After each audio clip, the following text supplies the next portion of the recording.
الحمد للہ نحمده ونصلي على رسوله الكريم اما بعد اللهم انفعنا بما علمتنا وعلمنا ما ينفعنا وارزقنا علما تنفعنا به آمین۔ انس بن مالک رضی اللہ تعالیٰ عنہ کہتے ہیں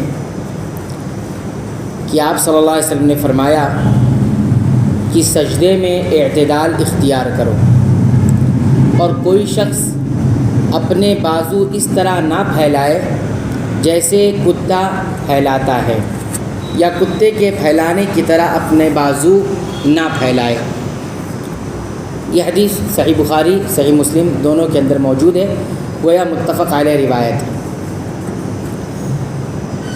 اسلامی جو شریعت ہے، ہماری جو شریعت ہے، کسی بھی درجے میں اور خاص طور پر عبادت میں یہ پسند نہیں کرتی کہ انسان انسانیت سے نکل کر حیوانیت میں داخل ہو جائے، چاہے عادات ہو، مزاج ہو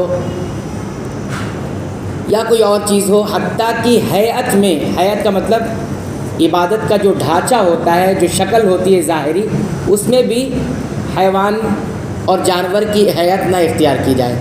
تو سجدہ ایک عبادت میں، نماز میں بہت اہم عبادت ہے، ایک بہت اہم حصہ ہے۔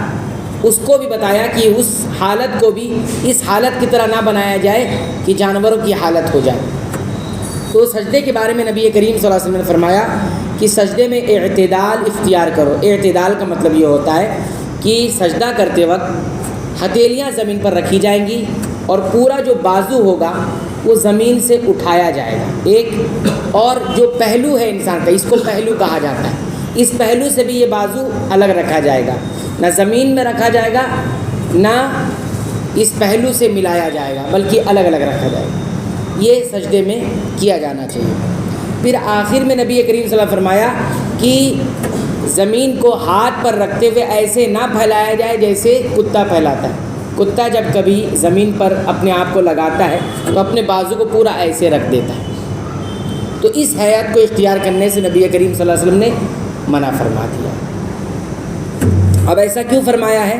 تو علماء نے اس کی کئی ایک وجوہات لکھی۔ ایک وجہ ایک سبب یہ ہے کہ اس حالت میں سجدہ کرنے سے مطلب یہ ہوتا ہے کہ انسان سست ہے۔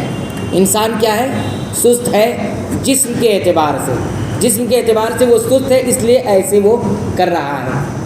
دوسری وجہ یہ بتائی کہ دل کے اعتبار سے وہ بیزار ہے نماز میں، یعنی جسم تو اس کا سست نہیں ہے لیکن دل بیزار ہے اس کا، جس کو ہم بیزاری کہتے ہیں، کہ اس کا دل عبادت میں نہیں لگا ہوا ہے، اس طرح سے وہ کر رہا ہے۔ تو یہ دونوں علامت ٹھیک نہیں ہے۔ اور تیسری بات یہ بتائی گئی کہ سجدے میں کتے کی طرح اپنے بازوؤں کو نہ پھیلایا جائے۔ تو کتا جانور ہے، اس حیات کو نماز میں اختیار نہیں کیا جانا چاہیے، اس صورت کو نماز میں اختیار نہیں کیا جانا چاہیے۔ بہرحال یہ کچھ وجوہات علماء نے ذکر کی۔ اس حدیث سے ہمیں کئی ایک باتیں سیکھنے کو ملتی ہے۔ ایک بات تو یہ سیکھنے کو ملتی ہے کہ سجدے میں اعتدال کا معنی آپ کو بتا دیا گیا، سنت کے مطابق اختیار کرنا چاہیے۔ ہتھیلی زمین پر رکھیں گے۔ کچھ حضرات ایسے ہوتے ہیں جو سجدے میں بھی اپنے بازوؤں کو زمین پر لگا دیتے ہیں، یہ صحیح نہیں ہے۔ اچھا، کچھ خواتین بھی، ہماری مائیں اور بہنیں بھی اسی طرح نماز ادا کرتی، بالکل سمٹ کر اور اپنے بازوؤں سے، اپنے پہلوؤں سے اپنے بازوؤں کو لگا کر اور بالکل بچھا کر نماز ادا کرتی۔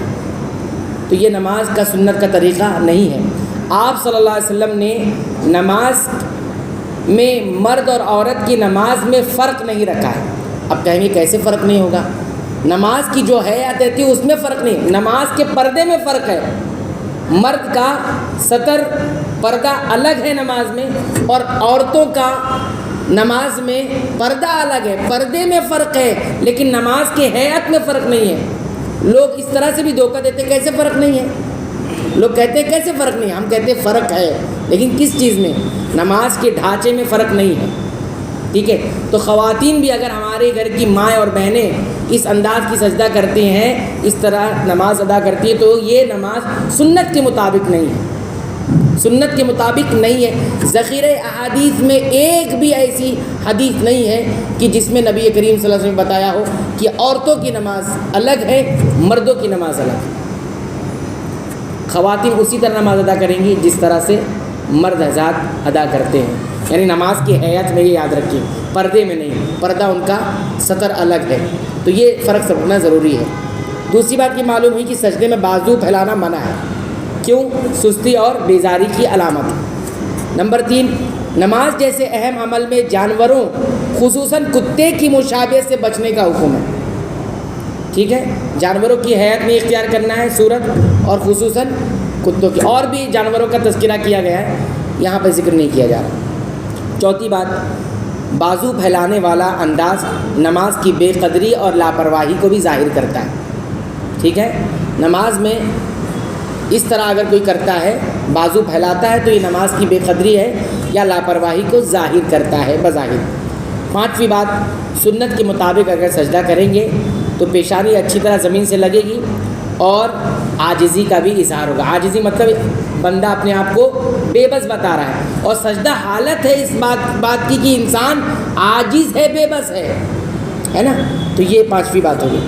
تو ان باتوں کو یاد رکھ کے ہم سجدے کو ادا کریں تاکہ سنت کے مطابق ہماری نمازوں میں خاص طور پر سجدے ہمارے ادا ہو۔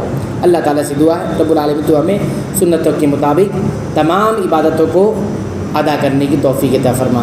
اے اللہ تو ہمیں بخش دے، ہمارے والدین کو بخش دے، تمام مسلمانوں کو، مومنوں کو، اہل توحید کو بخش دے، آمین۔